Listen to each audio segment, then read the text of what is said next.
Alright, hello everyone. I want to take a look at importing options in iTunes.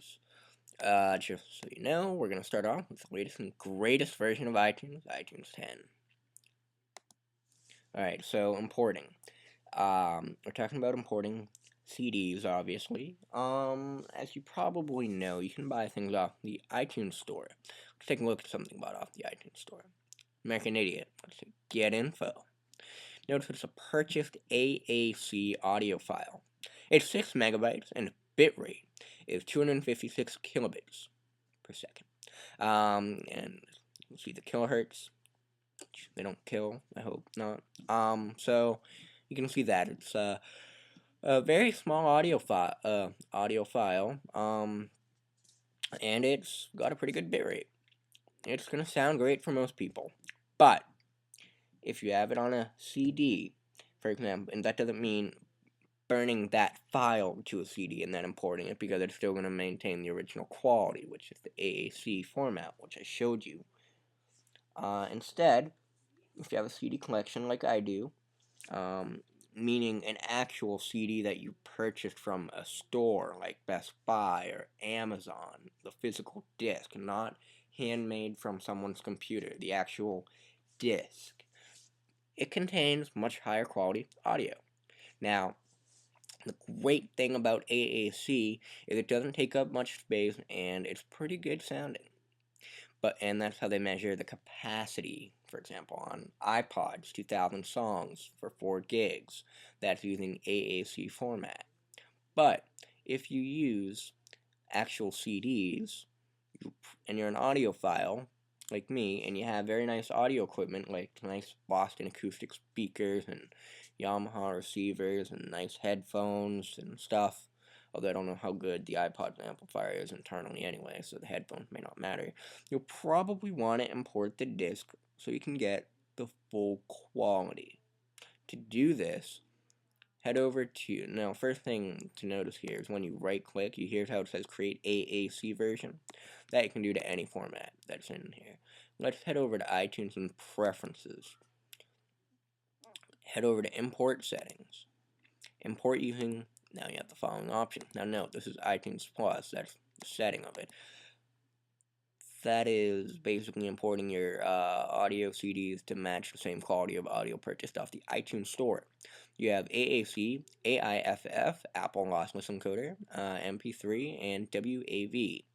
AAC and MP3 are scaled compressing format, so you won't get the same quality.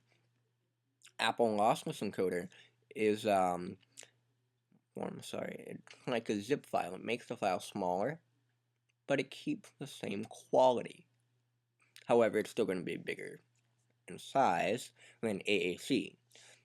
AIFF and WAV. AIFF was invented by Apple in, I think, like 1989. It's an old format, but, it's very good. Record labels use it still today. I mean, CD labels, sorry. And WAV is Windows Audio and Video. Again, uncompressed. AIFF and WAV are the same exact quality for the most part. So I choose AIFF. Hit alright. And now you notice if you right click, it now says create AIFF. Turning something from AAC to AIFF will certainly make the secondary AIFF file take up more space, but it's still not going to be very good quality. It's going to be the same quality as the regular AACC or ACC, because as you can imagine, it's not magically changing. So let's take a look here.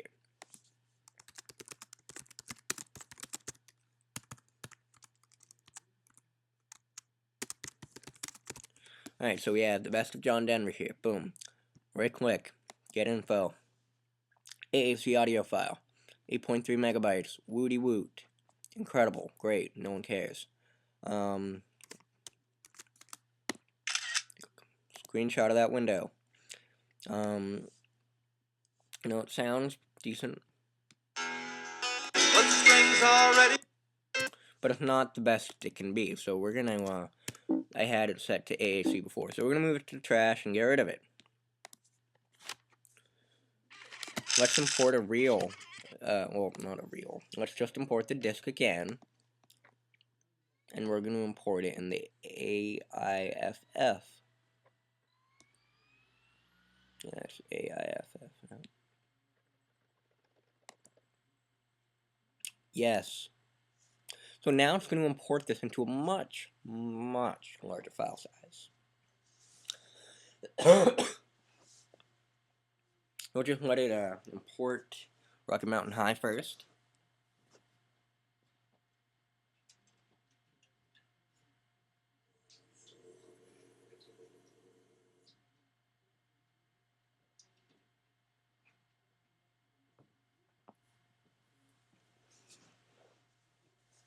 Alrighty.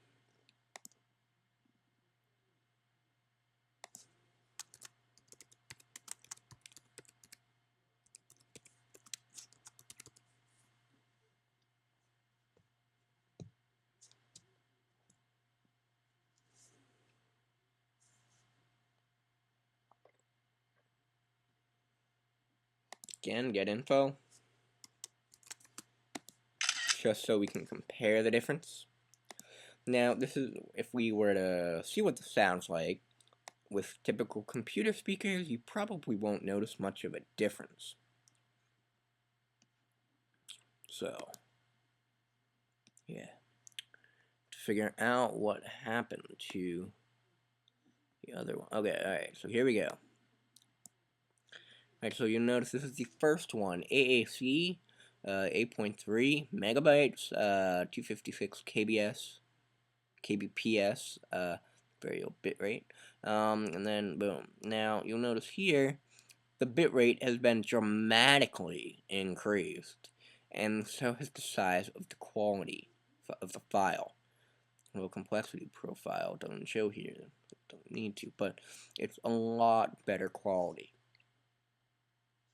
Again, it's not going to be noticeable on your iPod using the same cheap headphones that come with it. It's not going to be noticeable on a laptop.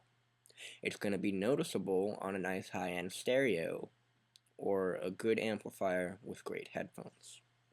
So, it does take up more space. If you're an audio freak and you want the best sound that the artist that wrote the song and made the song intended, you should import it this way.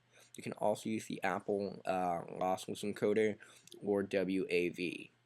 The quality is not different. Apple lossless does take up a little less space, but I just prefer the AIFF format, which is also by Apple.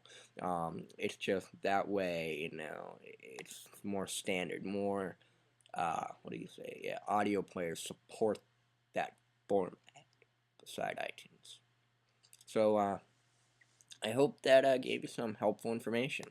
Also, port settings, if you play Frisbee with your CD sometimes, you probably want to check that off, just in case. May not fix everything, but it does a pretty good job. So, thanks for watching.